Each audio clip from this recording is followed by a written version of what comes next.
Hey, what's up, guys? This is part 3 of the What to Do with Your Spare Time series. And today I'm talking about what to do when you finally have that little sum in your bank account.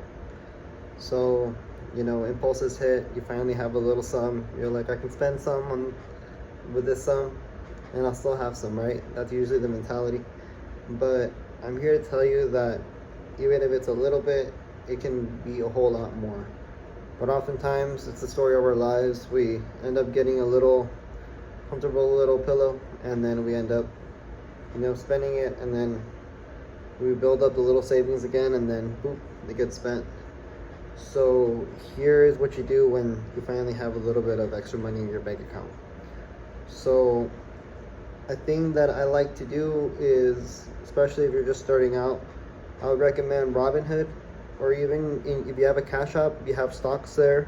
Albert, there's a lot of apps now where you can, look into stocks, and I would say invest in dividends because it's more safe, it isn't as volatile, and that way, you're putting away money somewhere also, and it's not just sitting in your bank.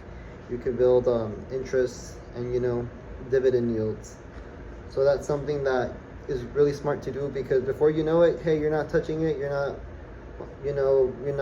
thinking about grabbing from it, and it's just going to stack up in the background. And oftentimes that's how a lot of things are. They just, you're building them up in the background and you're not touching them, so later you can use those resources. So there's that.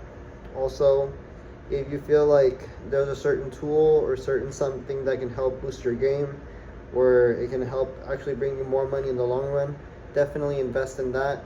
It's never wrong to invest in yourself, and see where it works out. Now that you have money, don't go for the first thing that you see. Now you have options. You can see if, hey, this is cheaper, it's the same quality, and you can work these things out yourself.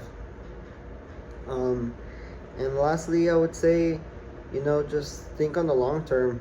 Think about how long you've been without money and how much you've had to suffer paycheck to paycheck.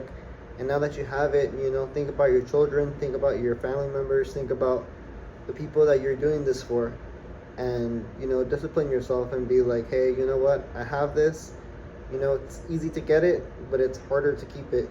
So once you have that mentality, you'll no longer be fazed by, impulse decisions that only drain your bank account.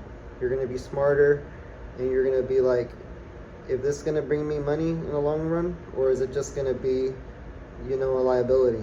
And it's best to have assets, because assets can get you more money. You can get money from them.